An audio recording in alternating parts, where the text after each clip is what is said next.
News तो आ गई होगी। क्लास हम कैसे पढ़ाएंगे भाई?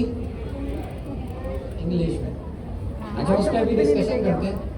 और बिल्कुल ऐसा ही है कि हम इंग्लिश में पढ़ेंगे, पढ़ाएंगे। आप लोगों को भी कहते हैं ना, walk in English, talk in English, speak in English, तो ये सब हम करेंगे, ठीक है। उसके अलावा एक इम्पॉर्टेंट चीज़ जो कि मुझे क्लास से थोड़ी देर पहले आने से पहले पता चली कि कुछ स्टूडेंट, मतलब पता तो पहले था, लेकिन हमारी क्लास में कुछ कोऑर्डिनेटर सेलेक्ट हुए हैं और तकरीबन 16-17 लोग सेलेक्ट हुए हैं। तो उनके बारे में भी हम डिस्कस कर लेते हैं, क्या उनका रोल होगा, क्या वो लोग आपके लिए हेल्प करेंगे, वो सारी चीज़ें हम डिस्कस कर लेते हैं। पहले हम देख लेते हैं कि आए कितने लोग हैं। तो आप लोग खड़े होकर बता दें। Outside, I am passionate about teaching and mentoring students, and I am happy to start this journey with you. Thank you.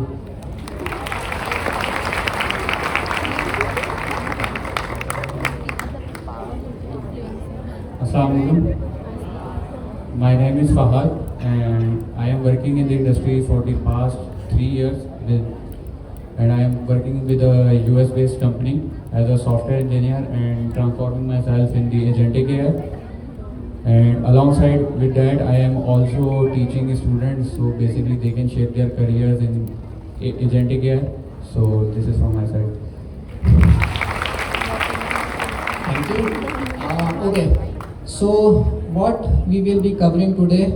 Let me share my screen. We will be covering prompt engineering and context engineering. So let me share the article with you.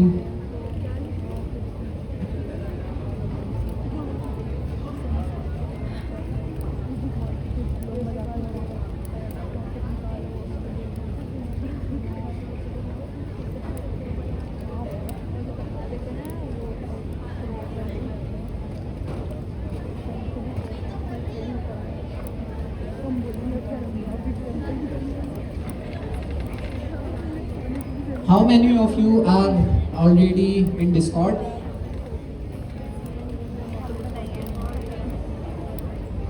We have a separate channel for Friday class. So are you guys join that channel? No? Okay. I will share the link in the Governor House server. Okay.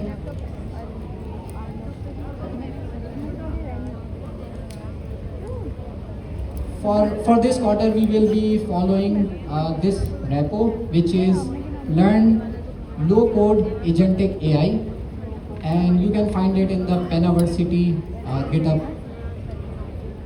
So let's open it, and we have a step 00 prompt engineering. Let's see what we have in this.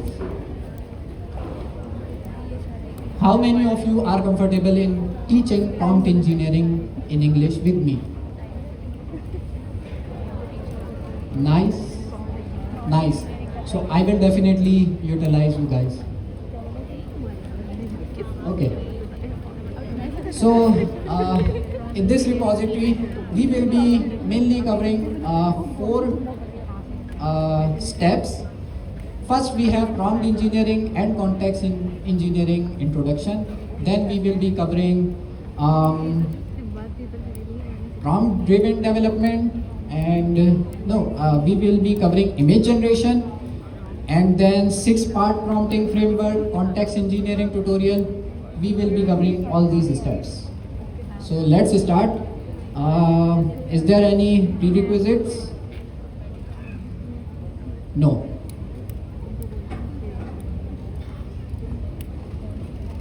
Okay, so what is prompt engineering? Who can explain this?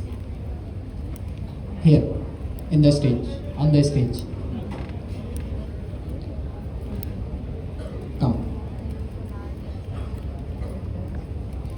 Let me also open the definition.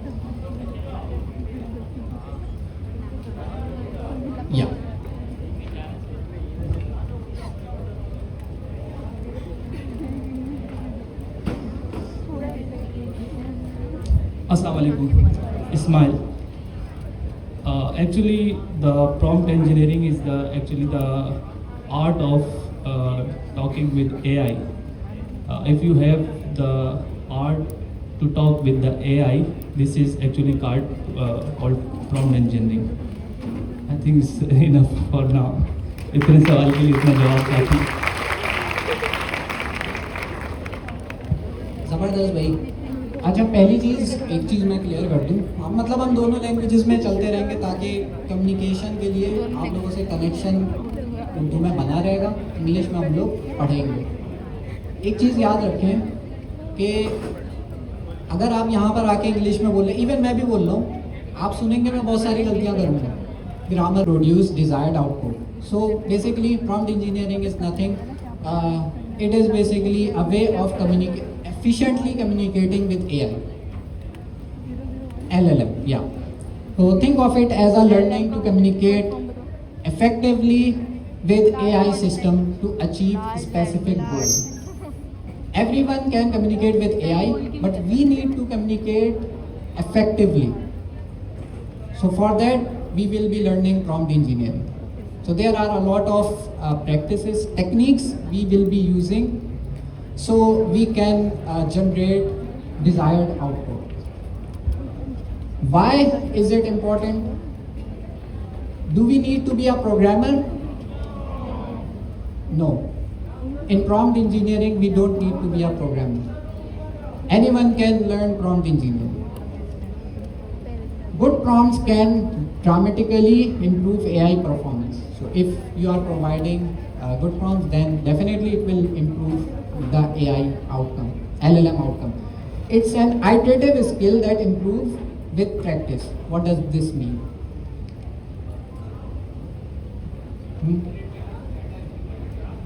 It becomes better with repetition. You can't expect that if you provide a prompt to LLM, it will generate a perfect output in a single try. That is not gonna happen. You need to provide prompt and improve your prompt again and again to get better output. Okay, so now we have another word. Anyone have a question about prompt engineering? It's very simple. A way of communicating with AI to get effective output. Okay. Prompt versus context engineering. What is context engineering? Let me zoom the screen. Can you guys see the screen? No?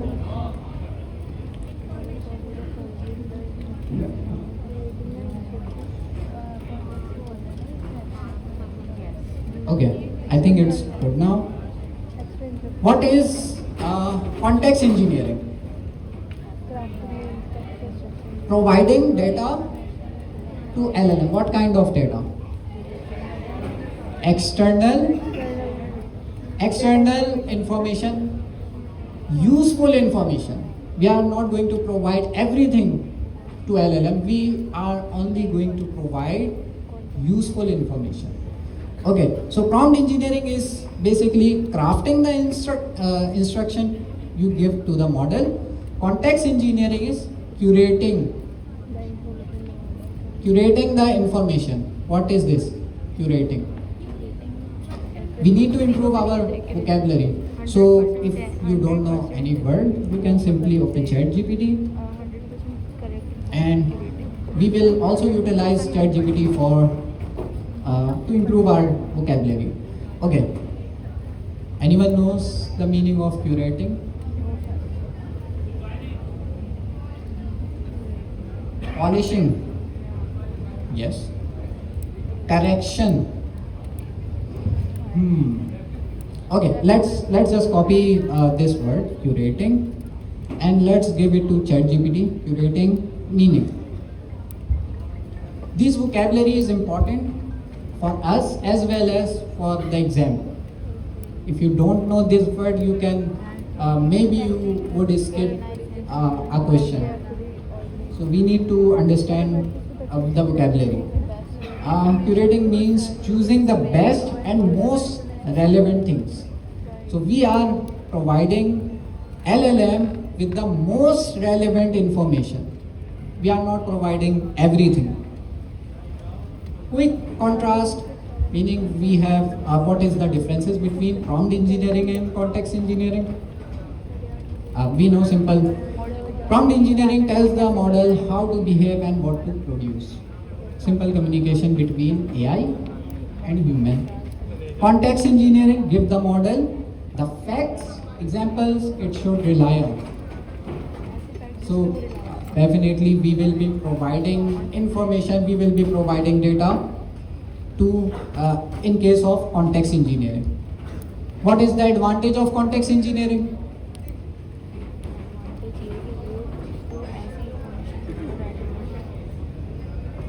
To get the more accurate output. Okay, so levers are basically wording, structure, roles. We need to define, we need to focus on these in prompt engineering, which is wording, structure, roles, constants. What is constants? Limitations, restrictions, output schema, few short example. We will be learning this throughout this article.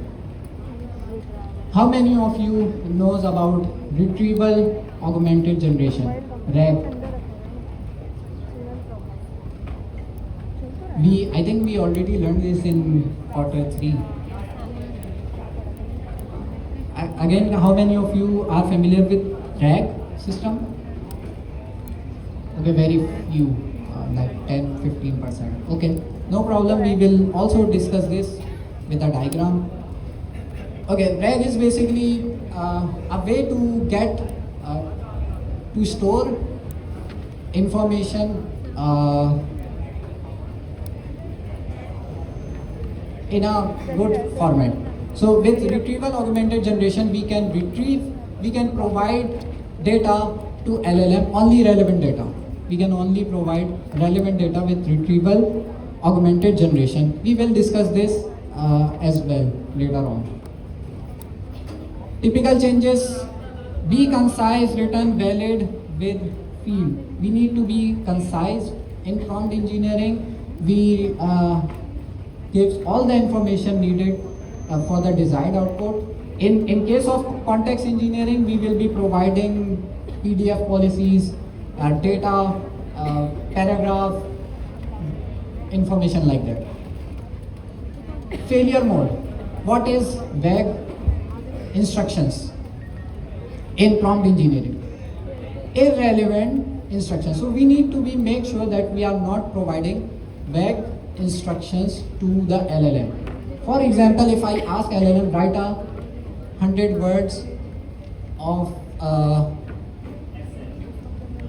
anything like blog, write a blog about AI.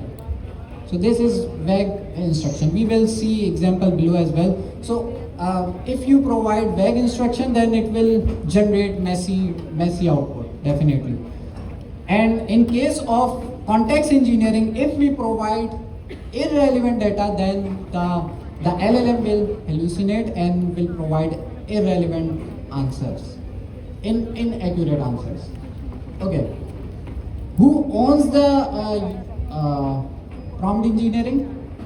I mean, who will be working on prompt engineering? UX, prompt designer, app developers will be working on this. But for context engineering, you need to be a programmer. You need to be a data analyst or machine learning. We learned this in last quarter 3. Okay, how they work together? How many of you can answer this without looking into the text? Yes, with the context, meaning that we will be providing most relevant information to the LLM. So they can work together. Prompt engineering and context engineering will be working together to get most effective outcome. Okay, let's see what we have. Concrete example. So first we have an example of invoicing app where where prompt engineer will ask AI to extract the fields of vendor, date, total. So I am asking AI to extract these fields and return JSON only. If a field is missing, use null. So normally we use it in ChatGPT. We ask ChatGPT to extract field, vendor, date, total, and return the data in JSON format. So this is prompt engineering, asking AI to do anything. What is context engineering in this example? Provide a few labeled examples. So we are providing relevant information for this invoice extractor. So for that we need to provide relevant information like a labeled example and attach the vendor's invoice spec retrieve via embedding. So embedding is a part of RAG system where where LLM is effectively fetching relevant information. Okay. Another example is policy Q and A bot. Who will be going to explain this example? This time, anyone from girls?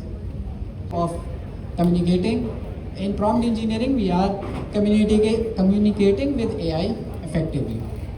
In context engineering, we are providing relevant information to LLM so it will generate good responses. Okay. And then we have agentic workflow where we are also utilizing in prompt engineering tool use instructions and function signature. So we will basically provide tool names in the prompt. In context engineering, feed tool responses, DB rows, API payloads back into the context window. So in this case, we will be, so as we know that in agentic AI, what we do is we call our agent, it calls the tool sometimes, and the tool response need to be sent back to the LLM for more context. So that's what we will be doing in agentic workflow. Practical tips, what we have next. Okay. So in practical tips, we have keep prompt short, specific, testable, simple tips. I think we should cover important concept in this. You guys can learn these since I think it's not very difficult. Okay. So if you have any question, you can ask. The large language model LLM. How LLM works according to you?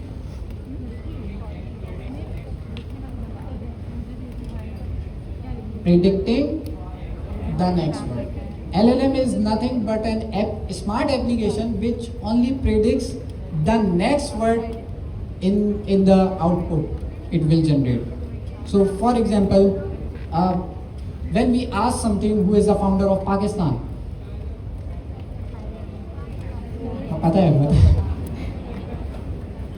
Who is the founder of Pakistan? So in that case, LLM will generate the output word by word, token by token. In that case, it will generate then it will guess another word, the founder, then another word of the founder of Pakistan is Qaeda. So LLM is basically nothing but a prediction engine. So it will predict the next word. That's all. So let's just don't make it complicated. It's very simple. Prediction engine. Can we also call it auto completion? Can we also call it LLM as a auto completer? Because it auto completes the sentence. Yeah. LLM don't understand in the human sense. They are sophisticated autocomplete system. So you know that LLM does not work like human. Human understands the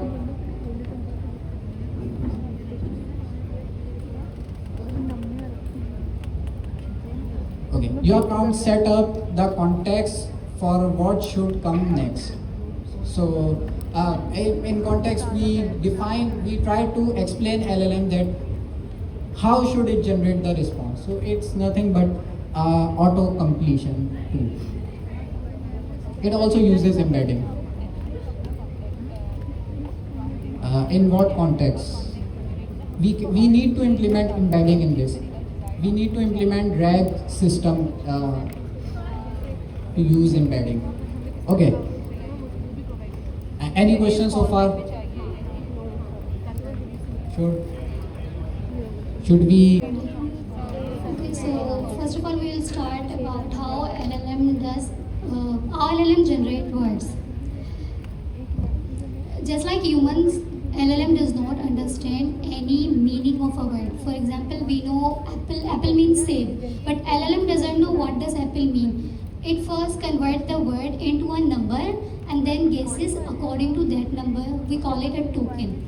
So how does LLM? I have wrote an article about this. How does an LLM generate text? Large language models don't think like human. They work with probabilities.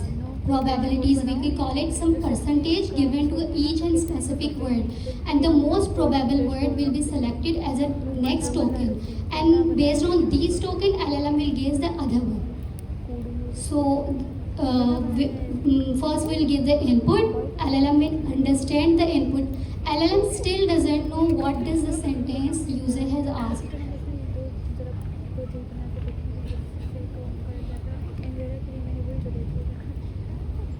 LLM will only guess the input also in a numbers. So first it will convert the input into a tokens, and then using the tokenizer, LLM will predict the each and every word according to using the probabilities. Just like here is an example, the cat is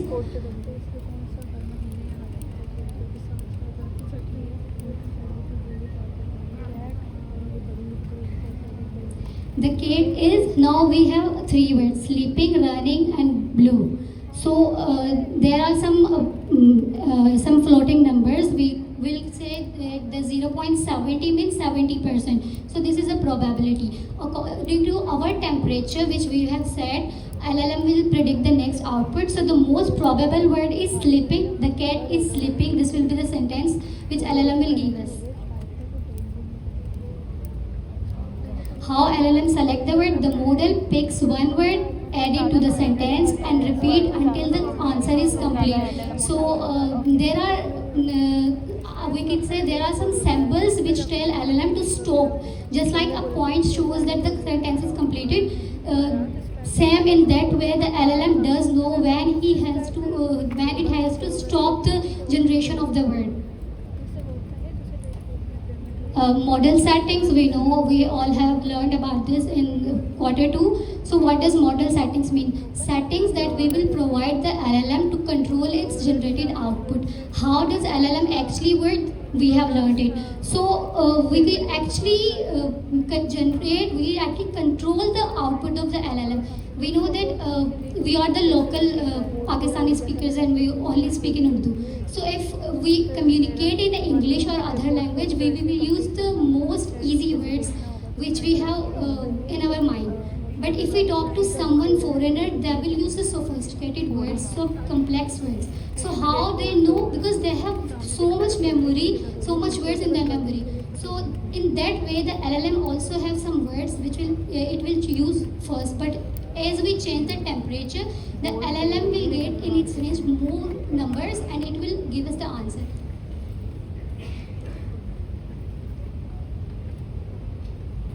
The first thing is temperature. Temperature control randomness in word selection.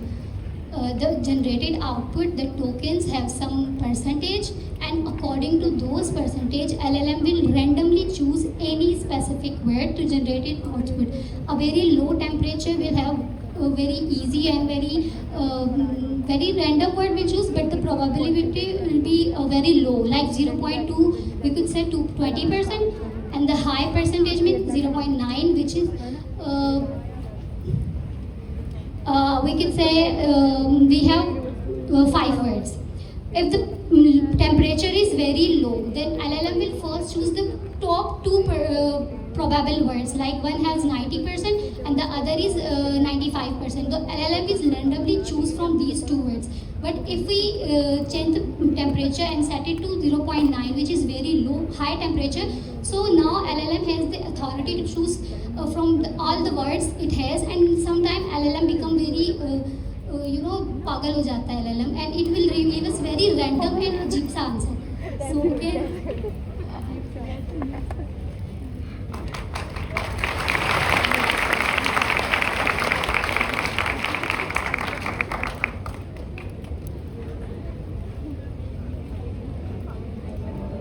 There is a diagram. The example is the row runs vary. So first we have a temperature 0.1, which is a very low randomness. There are 5 words. The most probable word which will LLM choose is fast. The dog runs very fast. Now the temperature is very low. So the LLM choose the most probable word. In the second example, the temperature is 1. So in the LLM range, LLM has the authority to choose more than one word, and so on. As we will increase the temperature, the LLM will choose more random words, and the output will be very unpredictable. There is also how it actually works. With a low temperature, one word has a very high probability, so each and every time LLM will choose this specific word. But as we increase the probabilities, the other word will have a chance to be chosen.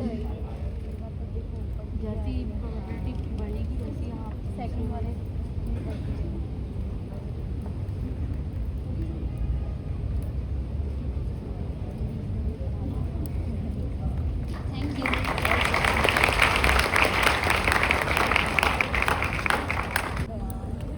और आपको जो भी सवाल हो वो मुझसे तफसीली पूछना, कोई मसला नहीं है. मैं आपको पता है, अगर मुझे कभी गुस्सा खा भी जाता हूँ तो यारी दोस्ती वाली बात है. रात गई बात गई, क्योंकि जब हम पढ़ाई कर रहे होते हैं ना तो बाद दफ़ा बहुत टेंशन हो जाता है और बहुत दफ़ा इश्यूज भी क्रिएट हो जाते हैं. तो कभी आपको भी गुस्सा आ सकता है, कभी मुझे भी गुस्सा आ सकता है, मगर उसका क्या तरीका होता है. यारी दोस्ती में आप क्या दोस्तों से लड़ाई नहीं होती? क्या होती है ना, ख़त्म बात. रात गई, सुबह तक याद ही नहीं तो वाकई याद नहीं रखा, जीरो. तो दिल में रखना थोड़ी है. अच्छा, अब हमें करना क्या है? देखिए, हम अभी तक क्या कर चुके. अभी तक हम कर चुके Next.js थोड़ा बहुत किया और OpenAI एजेंट SDK थोड़ा किया. अच्छा, अब अल्लाह की मदद भी चाहिए, क्योंकि जब मैं प्रेडिक्शन कुछ करता हूं तो उसमें गड़बड़ भी हो सकती है. नौजुबिल्लाह कोई वही थोड़ी आ रही है, अंदाजा ही होता है. अच्छा, मैंने OpenAI का स्टैक चुना, किस्मत ने साथ दिया. कैसे? पिछले 3-4 महीने में हमें जबरदस्त OpenAI ने $1 ट्रिलियन की इन्वेस्टमेंट की एग्रीमेंट की. अच्छा, ये सब आपको पढ़ते रहना चाहिए. काम करना तो इम्पोर्टेंट है, मगर गप्पे मारना भी 20% इंपॉर्टेंट है. उसके बारे में बात करना, गप से मतलब झूठ बात नहीं, खुदा ना खास्ता. आप डिस्कस तो कर सकें. तो एनवीडिया के OpenAI के एग्रीमेंट में एनवीडिया से, AMD से, और $1 ट्रिलियन का तो सिर्फ हमजा डेटा सेंटर होंगे. $1 ट्रिलियन के तो, और अभी कह रहे हैं कि हम खत्म नहीं हुए, अभी तो गेम शुरू हुआ है. तो सिर्फ इस साल में जब हमने डिसीजन लिया, अब मुझे पता था कि ये कोर कंपनी है OpenAI की, इसके साथ चिपक जाओ. अब गलत भी हो सकती थी, मगर लकी. फिर हमने ओपनएआई एजेंट एसडीके पे हाथ रखा, अच्छा वो भी गड़बड़ हो सकती है। क्यों? गूगल की एडीके, एजेंट डेवलपमेंट किट, अमेजॉन की, बल्कि हर एक की मार्केट में, हर एक कंपनी जो बड़ी है वो एजेंट डेवलपमेंट किट ले आई है मार्केट में। अच्छा, ओपनएआई की एजेंट एसडीके क्या थी? सिंपल थी, आसान थी, जो आपने क्योंकि मैं आपसे ये बात कर सकता हूं क्योंकि आप सबने ये पढ़ी हुई है। कंपैरेटिवली आसान थी, आसान तो कुछ भी नहीं होता। तो हमें अल्लाह भला करे उसमें भी फायदा होगा कि जो नई चीज चाहिए इसके ऊपर। अच्छा, ओपनएआई ने क्या किया? अभी मैं आपको आगे जाने से पहले अपने जो दो मेरे बड़े भाई हैं लेफ्ट और राइट पे, मैं तो छोटा सा बंदा हूँ, उम्र भी छोटी सी है, मेरे दोनों तरफ बड़े भाई बैठे हैं मेरे, और ये हैं भी बॉम्बे वाले भाई दोनों, के गड़बड़ की तो मसला हो जाएगा। अच्छा, क्योंकि ये हम लाइव ब्रॉडकास्ट भी जा रहे हैं तो सबको ये बताना जरूरी है कि बाद लोग ये समझते हैं कि अगर कोई चीज़ फ्री हो ना, तो देखिए मैं कभी भी कोई चीज़ फ्री ऐसी नहीं कराता जो क्वालिटी उससे पैसे वाले से ज़्यादा बेहतर हो, वरना हमसे पढ़ाना नहीं चाहिए। आपने ये किया कि बिल्कुल बेकार टीचर लगा दिए। और अच्छा, सिर्फ टीचर में कॉम्प्रोमाइज नहीं हो सकता, बाकी कोई चीज़ से फर्क नहीं पड़ता। अगर आप ज़मीन पे भी बैठे हैं, मैं भी ज़मीन पे बैठा हूँ, ये तो अल्लाह मियाँ ने बहुत अच्छी, ये गवर्नर साहब ने बहुत अच्छा इंतज़ाम कर दिया, मगर अगर ये ना भी होता तो कोई फर्क नहीं पड़ता चाहिए। अगर बुरा टाइम आ जाए तो हम सीवी में बैठ के पहले भी पढ़ते थे, दोबारा नहीं पढ़ेंगे, जगह से क्या फर्क पड़ता है। हमारे नबी सल्लल्लाहु अलैहि वसल्लम मस्जिद नबवी कि आप अगर पुरानी वाली उसकी वो सुने, देख तो नहीं सकते हम क्योंकि ज़माने तस्वीरें नहीं थी, मगर वो हदीसों में और जगहों में है कि बिल्कुल सिंपल सी जगह थी। अब मदीने मुनव्वरा बहुत ज़बरदस्त बन गया है, मगर मेरे ख्याल से उस वक्त ज़्यादा अच्छा था। नबी थे ना खुद, तो उस वक्त ज़्यादा अच्छा था। अब तो भी अच्छा है मगर उतना अच्छा नहीं है जितना पहले था।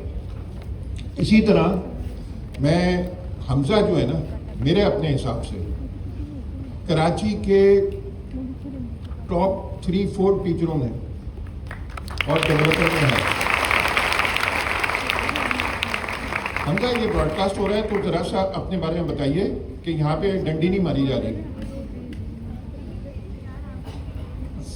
अच्छा जी, मैं जो है सरजिया के साथ 2020 से इन्वॉल्व हूँ और जो है उसी टेक्नोलॉजीज़ में वर्किंग कर रहा हूँ जो कि सरजिया रिसर्च करके ला रहे हैं। तो चाहे वो शुरू में जैम स्टैक से रिलेटेड हो, चाहे नई चीज़ें मेटावर्स हो, बीच में ब्लॉकचेन हो, अब जाके एआई हो, वो सब चीज़ें अडॉप्ट करिए।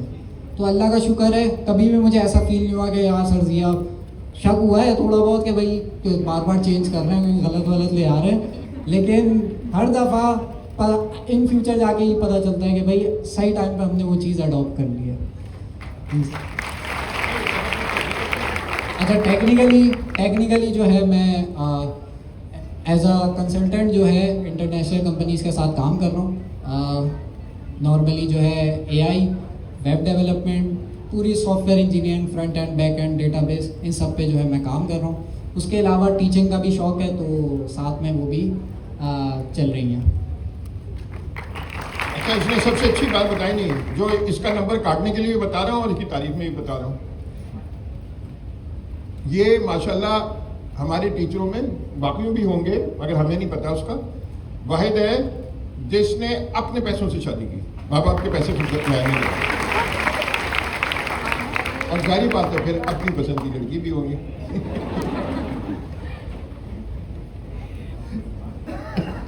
जारी बात तो होना भी चाहिए, होनी भी चाहिए। अच्छा, अब मेरे दूसरी तरफ अनीक बैठे हुए जो यहाँ पे जितनी भी गवर्नर हाउस में क्लासेस हो रही हैं उस पे आपको पता है सीईओ तो दानियाल भाई हैं, जो उनकी अल्टीमेट रिस्पॉन्सिबिलिटी वो रिपोर्ट कर रहे हैं गवर्नर साहब को डायरेक्टली। फिर उनके नीचे इमरान भाई हैं और अमीन भाई हैं। इमरान भाई का सारा एडमिनिस्ट्रेशन का काम है और अमीन भाई का सारा एकेडमिक्स का काम है। फिर अमीन भाई के अंडर जो सारी फैकल्टी को लीड कर रहे हैं वो हम खुशकिस्मत हैं, अनीक हैं। ये उभर के यहाँ पे आए हैं। अभी डेवलपर तो ये पहले से थे, अभी खुद ही बताएंगे अपने बारे में। डेवलपर तो ये पहले से थे, मगर जो हमारी लाइमलाइट में आए ना वो है डेडिकेशन। इन्होंने अपनी जॉब भी छोड़ दी। देखिए इस वक्त एआई में अगर आपके पास खाने पीने का इंतजाम है, अब इफ है बहुत बड़ा, अच्छा आपका भी खाना है तो आधा खाना खाओ, कोई मसला नहीं है। हम अगर अम्मी अब्बा का, बहन भाइयों का और बेगम का खाना आपकी जिम्मेदारी है तो फिर तो वो पहली जिम्मेदारी तो वो है। मगर अगर नहीं है तो सब कुछ छोड़ो। मैं कभी भी ये मशवरा नहीं देता हूँ, मैं 30-40 साल से पढ़ा रहा हूँ, मैं कभी ये मशवरा नहीं देता हूँ, मगर इस वक्त ये दे रहा हूँ। मैंने खुद भी पिछले 3 साल से हमने पेनाक्लाउड माशाल्लाह अच्छा चल रहा था, हमने वो हैंड ओवर कर दिया लड़कों के पास। इस वक्त वहाँ पे दानियाल भाई, पहले भी दानियाल भाई बैठते थे तो पेनाक्लाउड का भी हिस्सा थे, मगर पॉइंट ये कि वो अब मेरे अंडर नहीं है, मेरा कुछ प्रॉफिट लॉस से कोई ताल्लुक नहीं है। मैंने सारे ऑफिस हैंड ओवर कर दिए, सब कुछ हैंड ओवर कर दिया। क्यों? सिर्फ एआई पे फोकस करना। मैं आपको अंदाजा, अच्छा मैं आपको भी मशवरा दे सकता हूं जो खुद अपने आप पे अप्लाई किया। इतनी सूरत हाल गंभीर हो सकती थी क्योंकि जब रेवेन्यू नहीं आ रहा हो ना, और मैं कर रहा हूं 2022 से ये फोकस, नवंबर से, तो आप अंदाजा करें मैं एक पैसा भी नहीं कमाया। अब हमने स्टार्टअप फॉर्म करने शुरू किए हैं। देखें पहले आपको बिल्ड करना पड़ता है, तो हमने पहला पेनिवर्सिटी लॉन्च किया। अल्लाह का शुक्र है पहले 2 महीने में हमने 80 लाख रुपए का रेवेन्यू जनरेट किया पेनिवर्सिटी.org, और अब आप लोगों ने भी जनरेट करना है। मैं वो बन जाऊंगा जो फिल्मों में दिखाते हैं, पता नहीं एक्चुअली बॉम्बे में है या नहीं है ये मुझे नहीं पता। बॉम्बे में वो भाई बैठा होता है, वहाँ उनके कौन सी फिल्म में दिखाते हैं करके नोट देता है सारा, फिर वो भाई जो हैं वो नोट गिनते हैं, फिर सबको डिस्ट्रीब्यूट करते हैं। तो वो मैं भाई बन जाऊंगा, मगर मसला ये है कि वो जैसे ही मेरे पास नोट आएंगे मैं तो सारी हनियारी और बिरयानी खा जाऊंगा। तो वो देखेंगे कुछ कंट्रोल करना, शौकों को करने का कोई तरीका निकालेंगे। तो हमें हलाल के, अच्छा अभी मैं आपको पूरा रोड मैप बताऊंगा, और अपना दोनों मेरे दोस्त बैठे हैं ये भी बताएंगे मुख्तलिफ पोर्शंस, क्या कहते हैं कि हमने क्या क्या करना है, तो क्या है। और मैं वो भी सिलेबस तक बता दूंगा जो आपके बाद जो नए आ रहे होंगे ना हमारे किसी भी प्रोग्राम में। इस वक्त 3 प्रोग्राम चल रहे हैं, एक गवर्नर साहब का चल रहा है, एक PIIEC चल रहा है, एक पेनिवर्सिटी चल रहा है। तो कहीं भी हमें कोई फर्क नहीं पड़ता, वो तीनों एक ही। तो हमें क्या करना है, नए स्टूडेंट्स के लिए भी हमें सोचना है आगे, जो हमारे बहन भाई पीछे आ रहे हैं हमारे से, और अपना भी सोचना है और ये डिस्कशन करना है। मगर इससे पहले अनीक भाई जरा अपनी दास्तान सुनाओ। अस्सलाम वालेकुम। अच्छा जी, अगर मेरे इंट्रोडक्शन की बात करें, नाम आप शायद कुछ लोग जानते होंगे, अनीक खत्री। अच्छा, मेरा जो सर के साथ जो करियर स्टार्ट हुआ था वो 2022 से स्टार्ट हुआ था। बहरिया ऑडिटोरियम में हमारी क्लासेस होती थी और वहीं से मैंने अपना करियर स्टार्ट किया था। इससे पहले मैं जब माइनस्टेक डेवलपर काम कर रहा था, सर के साथ जब ज्वाइन किया तो जैसे कि अभी हमसे छोटे भाई हैं, छोटे बहने हैं, उन सबको हमने नए डायरेक्शन में लगाना है, तो आपको पता होना चाहिए ना। अच्छा, इस वक्त अगर कोई नया बच्चा हमसे पढ़ने आए तो सबसे पहले हम उसको OpenAI एजेंट किट पढ़ाएंगे जो 3 दिन पहले आई है। क्यों? OpenAI ने ये किया है कि नीचे वाला जो आपने पढ़ चुके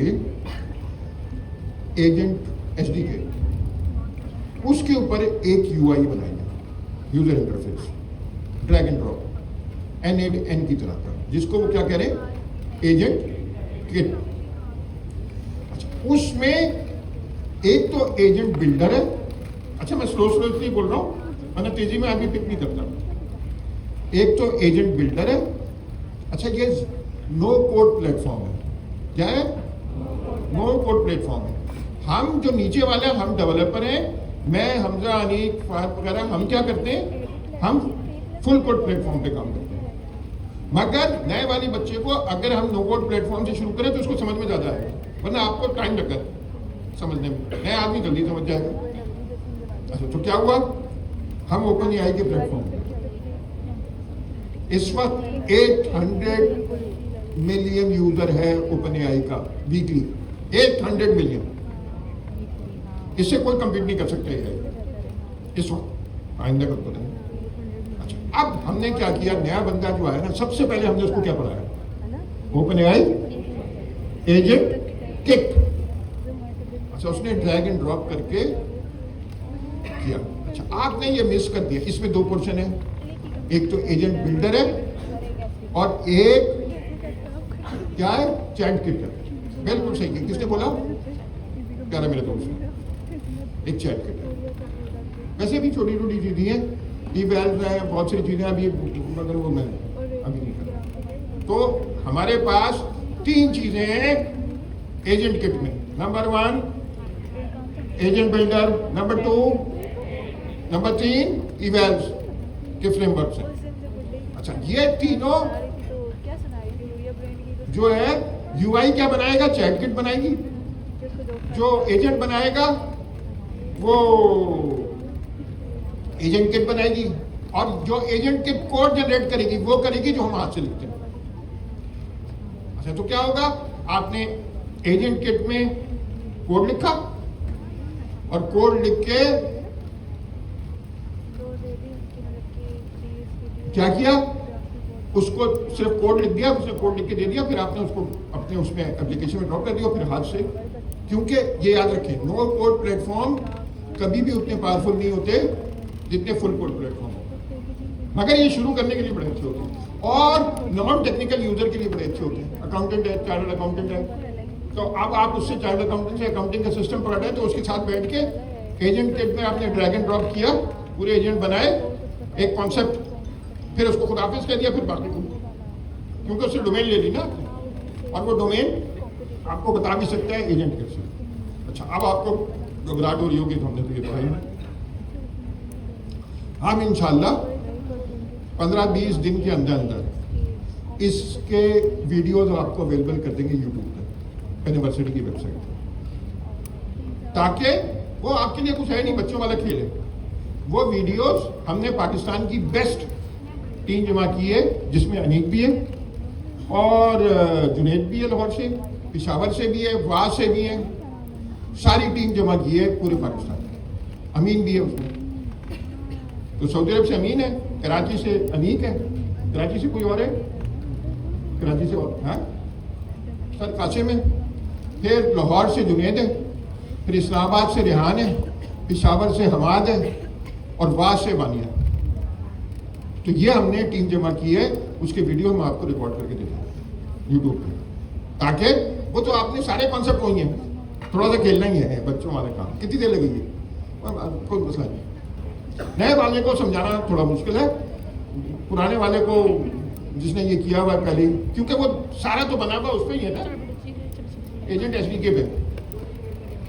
अच्छा, तो ये हम आपको वीडियो अवेलेबल कर देंगे, तो ये तो मसला पता है। अब आगे चलें, पाइथन जो आपने कर ली, तो पहले नो कोड से शुरू है, फिर पाइथन पे आए। अब पाइथन पे हमने ओपन एआई एजेंट एसडीके जो आपने कर लिया। अब आ जाते हैं हम यहाँ पे खड़े हैं। अब हमने क्या करना है, आज हमजा शुरू कर रहा है और पूरी टीम, जितने भी हमारे सेक्शन है, वो शुरू क्या कर रहे हैं, प्रॉम्प्ट इंजीनियरिंग और कॉन्टेक्स्ट इंजीनियरिंग। अच्छा, प्रॉम्प्ट इंजीनियरिंग में हम नॉर्मल प्रॉम्प्ट भी करेंगे और नैनो बनाना के प्रॉम्प्ट भी करेंगे, और इसका आपका 7 किस्म का इम्तिहान होगा टफ किस्म। अच्छा क्या ये आप अभी समझ गए होंगे, बगैर नापे कभी पढ़ाई, इम्तिहान के बगैर कभी किसी ने पढ़ा है? मैं तो नहीं पढ़ा कभी, कल टालते रहता हूँ, ये आज का टाल दूंगा, कर दिया वो कर दिया। उसमें ठीक है, इम्तिहान में आपको मुझ पर शदीद गुस्सा आता होगा। अभी तो आप शुक्र करें कि इतने सारे हैं जो मैं PIC में हल करता हूँ, वो आपका हल करना मेरे लिए पॉसिबल नहीं है। क्यों? मैं उनको तो देता हूँ 150 सवाल। इसने टीचरों को भी प्रॉम्प्ट इंजीनियरिंग के कितने सवाल किए? 150। इसने 150, इसने 150। आपके लिए 30 इसलिए होते हैं कि इतने सारे हैं कि अगर 150 दिया जाए तो वो तो फिर 2-3 महीने में काम चलता है। तो आपकी बचत है थोड़ी, तो शुक्र करें। मगर आप अभी जब सीनियर हो जाएंगे और फिर सड़ जाएंगे थोड़े, तो अभी भी सीनियर तो मिड तो हो गए, तो फिर मैं आपके साथ दोबारा करूंगा। हाँ, फायदा अभी का है, जाने तो मेरी लगती है पेपर बनाने में। अच्छा, अब हमने क्या करना है, ये एजेंट के दिमाग में चढ़ गया, प्रॉम्प्ट इंजीनियरिंग और कॉन्टेक्स्ट इंजीनियरिंग करना है। आपको अभी बताया हमजा ने 1-2 मिनट में, ताकि सुन रहे वाले, हमजा ये बताओ कि प्रॉम्प्ट इंजीनियरिंग और कॉन्टेक्स्ट इंजीनियरिंग में 2 जुमले में क्या फर्क है? प्रॉम्प्ट इंजीनियरिंग सिंपल, आपके पास इफेक्टिवली हम AI से जो कम्युनिकेशन करेंगे वो आ जाएगा प्रॉम्प्ट इंजीनियरिंग के अंदर। कॉन्टेक्स्ट इंजीनियरिंग में क्या होगा कि हम रेलेवेंट डेटा AI को पहले से दे देंगे ताकि वो और अच्छा रिस्पांस दे हमारे डेटा को पढ़कर।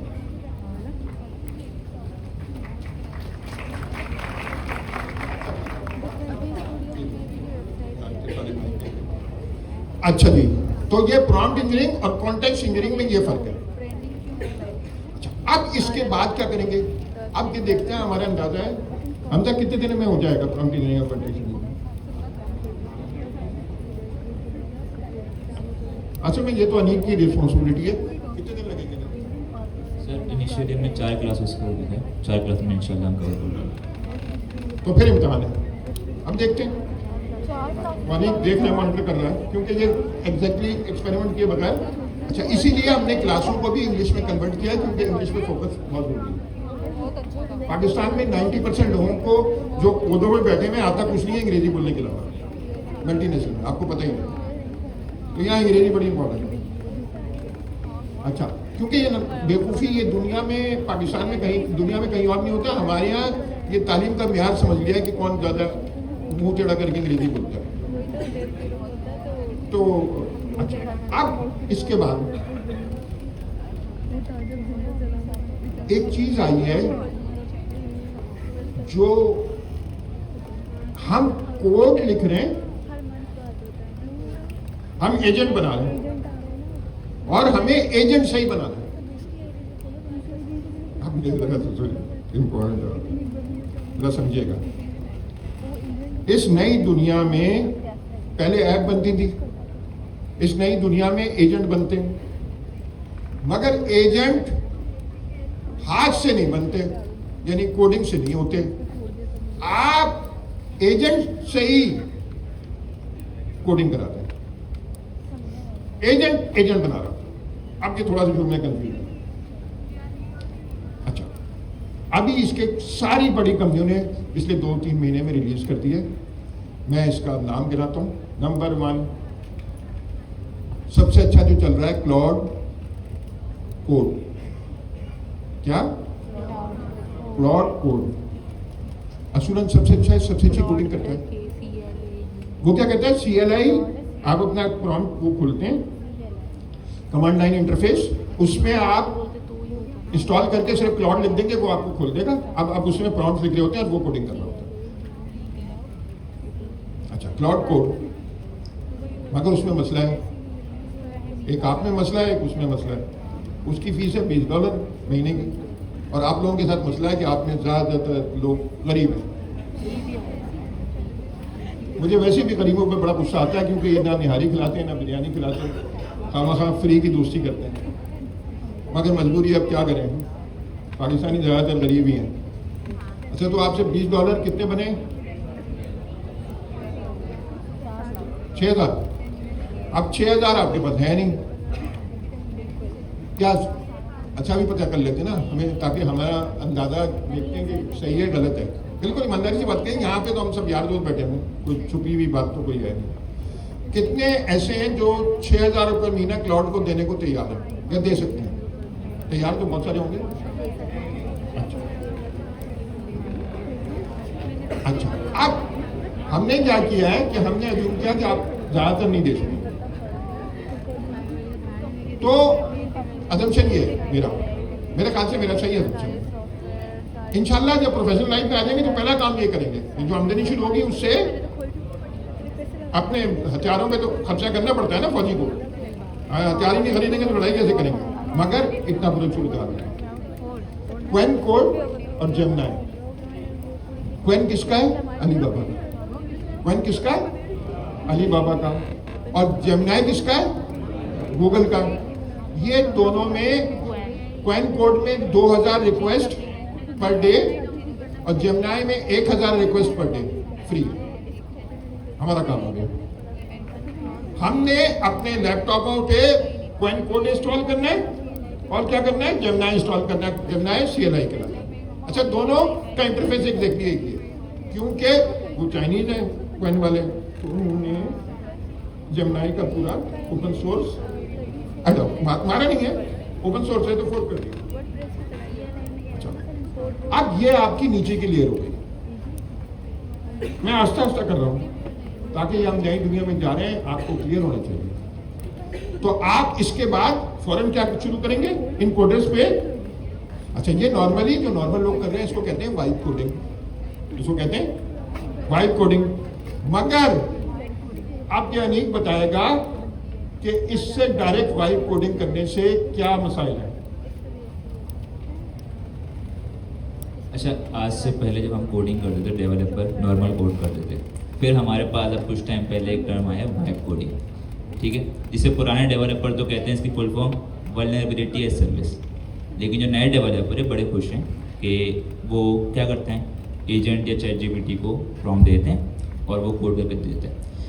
ठीक है, इससे काम हो जाता है, लेकिन अगर आप किसी प्रोडक्ट पे या किसी बड़े प्रोजेक्ट पे काम कर रहे होते हैं तो वहाँ पर इसके कुछ नुकसान भी हैं। सबसे पहले वाइब कोडिंग से क्या होता है कि हम उसे कोड देते हैं, वो कोड उसे प्रॉम्प्ट देते हैं, वो कोड जनरेट करके देता है। इससे आपका जो स्ट्रक्चर होता है ना, वो कोई मेंटेन नहीं होता, वो कोड बड़ा मैसी होता है। दूसरा, AI से कितने लोग हैं जो यहाँ पर जो है कोड जनरेट करवाते हैं? तकरीबन सारे। डिबगिंग कर सकते हो? कितना मुश्किल होता है अगर कोई हम करें, हम बार बार उसको प्रॉम्प्ट देते हैं, वो चेंज कर देता है। लेकिन वाइब कोडिंग में ये होता है कि हम उसके पास प्रॉम्प्ट देते रहते हैं, वो जनरेट करता रहता है, इसके कोई स्ट्रक्चर नहीं होता, कोड हमारा मैसी हो जाता है, हमारे पास जो कोड आता है उसको डिबग करना मुश्किल होता है, और अगला बंदा जब आएगा तो उसे कुछ पता नहीं होता कि इस पूरे फ्लो है उसमें काम क्या हो रहा है। तो ये इशू है हमारे पास वाइब कोडिंग में। अच्छा, पॉइंट ये है कि वो इतना आपने उसे कहा कि मुझे फेसबुक का क्लोन लिख दो। हमजा आया, हमजा तो बहुत तेज है माशाल्लाह, अनीक भी बहुत तेज है। इन्होंने कह दिया कि यार उसे कोड लिख दो। वो 40,000 लाइन कोड लिखेगा, 3 घंटे चलेगा। 40,000 लाइन कोड लिखेगा, किसी का बाप भी उसको डिबग नहीं कर सकता। अगर कुछ चेंज करना है तो फिर उनसे मदद माननी पड़ेगी, इसके अलावा कोई तरीका नहीं है। अब हमने गिटहब ने स्पेक किट निकाली है, हमने उसको फोर्क कर लिया। जैसे क्वेन ने फोर्क कर लिया ना, हमने भी किया, स्पेक किट प्लस इस्तेमाल करेंगे। ये बताओ कि अनीक, ये स्पेक किट प्लस क्या चीज़ है? अच्छा जी, स्पेक किट की बात करें तो स्पेक से मतलब है स्पेसिफिकेशन। अच्छा, पहले क्या होता था, हम पहले कोड करते थे, जो डेवलपर्स हैं या अगर नॉर्मल जिन्होंने काम भी किया है, तो उससे क्या होता है, पहले हम कोड लिख लेते थे, इसके बाद वो कोड क्या कर रहा है इसकी हम स्पेसिफिकेशन डॉक्यूमेंटेशन बनाते थे। उसमें खामी ये थी कि हमारे पास कभी भी उन दोनों की भी ना अलाइनमेंट सही नहीं होती थी। स्पेसिफिकेशन का मतलब जो होता है, जो हम डॉक्यूमेंट बनाते हैं कि उस कोड में, उस प्रोजेक्ट में क्या क्या चल रहा है, हम वो सब उसमें डिफाइन कर सकें। लेकिन ये इतना एफिशिएंट तरीका मतलब करते थे, लेकिन इसका कोड से डायरेक्ट इतना कोई लिंक नहीं होता था। अब चेंजेस हो गई, इंडस्ट्री ने स्वैप कर ली। पहले हम कोड करते थे, इसके बाद उसकी स्पेसिफिकेशन करते थे। अब स्पेक किट प्लस के ज़रिए हम पहले स्पेसिफिकेशन लिखेंगे, हम पूरा डिफाइन करेंगे कि हमारा प्रोजेक्ट में क्या क्या चीज़ें इस्तेमाल हो रहा है, हाई लेवल हमारा प्रोजेक्ट क्या क्या चीज़ें उसमें कर रहे, क्या स्पेसिफिकेशन होगी, मतलब उसमें क्या क्या फीचर्स होंगे, वो किन टेक्नोलॉजी में बना हुआ होगा और उसमें क्या क्या टास्क वगैरह होंगे, हम सारा रोड मैप डिफाइन कर लेंगे और वो स्पेसिफिकेशन के ज़रिए हम एजेंट के ज़रिए हमारी कोडिंग करवाएंगे। तो पहले क्या होता था, हमने कोड किया और फिर उसकी डॉक्यूमेंटेशन स्पेसिफिकेशन बना दी। अब हम पूरा रोड मैप पहले से बना लेंगे, एक स्पेसिफिकेशन बना लेंगे और उसके ज़रिए हम एजेंट से कोडिंग करवाएंगे। तो जो इशू था हमारे पास वाइब कोडिंग में, अनस्ट्रक्चर कोड, अब सर ने एग्जांपल दी, एक फेसबुक बना रहे हैं, हमने उसको कहते फेसबुक की लेवल की एप्लीकेशन बना दो, उसने अपनी मर्जी से कोड बना के दे दिया, ना आपको पता, ना मुझे पता, ना अगले बंदे का आने वाले उसको पता। लेकिन अगर वही काम स्पेक किट के ज़रिए करवाएं तो हमने पहले उससे स्पेसिफिकेशन, पूरी डॉक्यूमेंटेशन सब कुछ बता दिया कि इस तरीके से काम होगा, अलग अलग छोटे छोटे टास्क में उसे डिवाइड कर दिया। अब अगर वो कोड जनरेट करेगा और दूसरा बंदा भी उस पर आगे काम करेगा तो हमें उसकी सारी इन्फॉर्मेशन होगी, सब चीज़ें एक स्ट्रक्चर वे में काम कर रही होंगी, जो कि वाइब कोडिंग में हमारे पास इशू था। अच्छा, अब मैं दोबारा से रिवाइज कराता हूँ। अभी ये क्या चीज़ थी, spec kit plus. Number 1 OpenAI का क्या, एजेंट किट, फिर पाइथन सिखाई, फिर ओपन एआई एजेंट एसडीके सिखाई जो आपको सिखाई। अब आप कहेंगे सर मुझे भी आपने ओपन एआई एसडीके की नहीं समझाई, मैं तो एजेंट किट से सब डेवलप कर रहा हूँ, और एजेंट किट से ना भी करूँ तो मैं वाइब कोडिंग से, स्पेक ड्रिवन जिसको मैं वाइब कोडिंग कह रहा हूँ, उससे कर लूँगा। तो मुझे एजेंट एसडीके पढ़ने की क्या जरूरत है। अब आपको मैं मिसाल देता हूँ। मैं आपसे ये कहूँ कि मेरी अम्मा की याद में एक कसीदा लिखें फारसी में, एलएलएम को ये कहूँ, एलएलएम फारसी में लिख देगा। मैंने प्रॉम्प्ट दी उर्दू में, इंग्लिश में दी, write a poem about my mother, she has passed away and she had this qualities, वो लिख देगा बड़े अच्छी नज़म फारसी में। जब मैंने क्वाइन कोडर से, जेमिनाई कोडर से, जेमिनाई सीएलआई से, प्लॉट कोड से ये मैंने उसको दिया कि ये बनाओ, वो बना देगा। अब मुझे जो आउटपुट है वो ही समझ में नहीं आ रही कि क्या आउटपुट है, तो मैं फारसी की नज़म मेरा क्या करनी है, मुझे तो मैं ना उसमें इंप्रूवमेंट करा सकता, ना चेंज करा सकता, क्योंकि तो मुझे तो फारसी की समझ में आती, या फ्रेंच में है। तो जो वो कोड जनरेट करेगा, अगर आप वो नहीं रीड कर सकते तो आप एप्लीकेशन नहीं बना सकते, एजेंट्स नहीं बना सकते। कैसे बनाएंगे? तो इसलिए आपको ये सिखाई गई है एजेंट एसडीके, वो जनरेट करेगा कोड उसका। अच्छा, तो हमने ये देखा कि फिर मैं सीक्वेंस बताता हूं नए बंदे के लिए। नंबर 1, आप स्पेक किट के पेनिवर्सिटी के रिपोजिटरी में जाएंगे, वो सब कुछ डॉक्यूमेंट हुआ है, मैंने आपको भेज भी दिया वो सारी कम्युनिटी में। प्रॉम्प्ट इंजीनियरिंग का भी भेज दिया है, जो अगला स्टेप है वो भी भेज दिया, और उससे अगला स्टेप एमसीपी सर्वर है। जरा सा ये बताना हमजा कि ये एमसीपी सर्वर क्या है। अच्छा जी, एमसीपी सर्वर से पहले मैं ये उम्मीद कर रहा हूँ आप सबको तो एजेंट्स के बारे में पता होगा, लेकिन जो फेसबुक पे लोग देख रहे हैं शायद उनको एजेंट के बारे में इतना ना पता हो। तो एजेंट बेसिकली अगर मैं बिल्कुल आसान अल्फाजों में बताऊँ, एक सॉफ्टवेयर बेस्ड एजेंट होते हैं, एक हार्डवेयर जो आपके पास एजेंट होते हैं, उसको हम रोबोट्स कहते हैं। अच्छा, हम सपोज कर लेते हैं हमारी क्लास के अंदर एक एजेंट है, फिजिकल एजेंट, रोबोट है। अब उस एजेंट को मैंने काम दे दिया, भाई क्लास में देखते रहना, कोई सो तो नहीं रहा है, वो एजेंट घूमता रहेगा। अब आप लोग तंग भी करेंगे, कोई पीछे से पानी फेंक देगा, इसलिए हम ला नहीं रहे। तो यहाँ पे क्लास के अंदर हमने उसको रोल दे दिया, साथ में मैंने उसको क्या किया, एक टूल भी दे दिया कि भाई कोई सो रहा हो तो अपना टूल निकालना, टूल में हम दे देंगे कुछ भी, स्केल दे देंगे, ठीक है। अगर बहुत ज़्यादा ऐसे ख़तरनाक स्टूडेंट हुए तो हथौड़ा भी दे देंगे। तो खैर, टूल के तौर पे हम उस एजेंट को एक स्केल दे देंगे। तो इस तरह से जब भी वो देखेगा भाई कोई स्टूडेंट सो रहा है, तो उसको जाके अपना टूल यूज़ करेगा और टूल कॉल करेगा। अच्छा, अब कल को अनीक भाई आई, अनीक भाई ने भी अपना जो है एक नया एजेंट, नया रोबोट लेकर आ गए। आप लोगों ने तो सॉफ्टवेयर बेस्ड एजेंट भी पढ़े, हार्डवेयर की एजेंट की बात इसलिए कर रहे हैं ताकि हमें आसानी हो, फिजिकल एजेंट। तो अनीक भाई भी ले आया अपना रोबोट। अब मेरे पास जो मैंने टूल बनाया था, मैंने किसको दे दिया था? अपने रोबोट को दे दिया था, उसके पास रखा हुआ। अब अनीक भाई के एजेंट को भी मुझे वो टूल देना है। कैसे दूंगा? कि मैं आऊँगा एक नया टूल अनीक भाई के एजेंट को भी दे दूंगा। ऐसे ही करते हैं ना नॉर्मली आप लोग, एक नया टूल, अब एक और रोबोट आ गया, उसके लिए भी फिर एक नया टूल उसको दे दिया। इस तरह से भाई इतने सारे हम टूल बनाते रहेंगे। क्या हो कि यहाँ पे मैं एक बॉक्स रख दूँ, उस बॉक्स के अंदर तमाम टूल्स जो भी मेरे एजेंट यूज करेंगे उस बॉक्स के अंदर मैं रख दूँ। जिस भी एजेंट को, मेरे एजेंट को अगर कोई टूल यूज करना होगा वो उस बॉक्स के पास आएगा, उस बॉक्स में से टूल निकालेगा, यूज करेगा, इस तरह से यूज करेगा। तो फायदा क्या हुआ? हमारे सारे टूल्स कहाँ पे जमा हो गए? एक बॉक्स में जमा हो गए। ये जो बॉक्स है इसको हम टेक्निकली क्या बोलेंगे? एमसीपी सर्वर, जहां पे हम अपने सारे टूल्स डिफाइन कर रहे होते हैं। कल को जब आप एजेंट्स वगैरह बनाएंगे तो बहुत सारी कंपनीज ऐसी हैं, उन्होंने क्या किया हुआ है कि टूल्स तो दिए हुए हैं अपने, लेकिन एक स्टैंडर्ड तरीके से दिए हुए हैं, एमसीपी सर्वर दिए हुए हैं जिसको आप इजीली यूटिलाइज कर सकते हैं। मुझे गिटहब पे रिपोजिटरी बनानी है, मैं एलएलएम से जाके बोलूँगा भाई गिटहब पे रिपोजिटरी बना दो, तो क्या करेगा? गिटहब का एमसीपी सर्वर यूज़ करेगा और वहाँ पे ऑटोमेटिकली वो रिपोजिटरी बना देगा। तो स्टैंडर्ड तरीका हमें मिल गया एमसीपी सर्वर के थ्रू। अच्छा जी, जबरदस्त हमला भाई। अच्छा, जल्दी जल्दी से नाम गिन लेते हैं, फिर एक पाकिस्तान जिंदाबाद कहते हैं और क्लास कंटिन्यू करते हैं आप लोग। मैं जाके बल्स रोड पे जाने का सोच रहा हूँ, मगर अकेले में मज़ा नहीं आएगा, आप लोग नहीं होंगे, मगर एक लिहाज से ज़्यादा मज़ा आएगा ये सोच के कि ये तो सारे पढ़ाई कर रहे हैं, मैं निहारी खा रहा हूँ।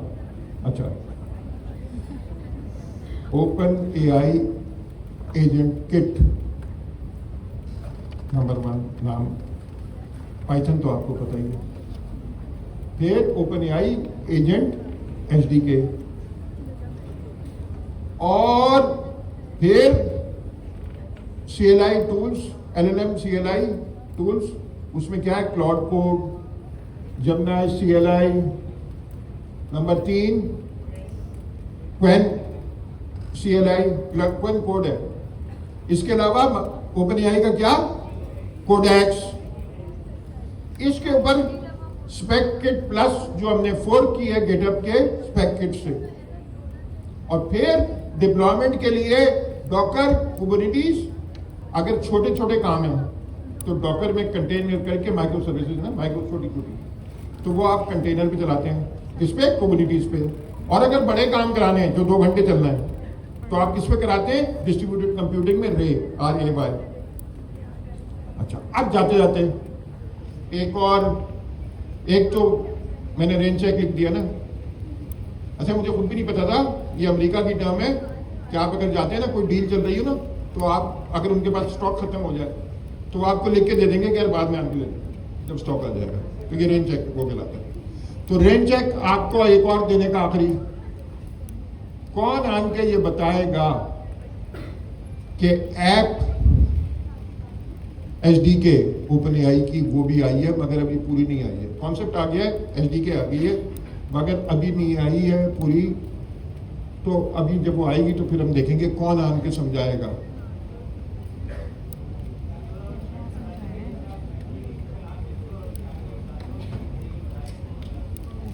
देख लो, जाऊंगा मैं, कौन सी दुकान का नाम है, वहीं पे निहारी भी खिलाऊंगा, धागा कबाब फ्राई भी, और उसके बाद उठेंगे तो रबड़ी खाएंगे। अब यार इससे ज्यादा तो मोटिवेशन में दे नहीं सकता। कौन आन के बता रहा है? ये कह रहे पहले खिला दो फिर बताऊंगा। फिर तो आप नजर भी नहीं आएंगे, फिर बेहोश हो जाएंगे आप। कोई आ रहा है?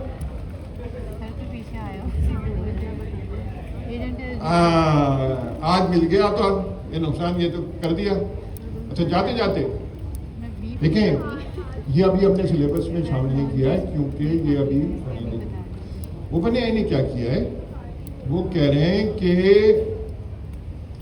आप चैट जीपीटी का इस्तेमाल कर रहे हैं ना, चैट जीपीटी पे उसके अंदर है वो एप्लीकेशन बना दो, एक तरह से उनका अपस्टेयर हो जाएगा। मिसाल के तौर पर आपने चैट जीपीटी कहा, ChatGPT I want to learn Python from Penn university,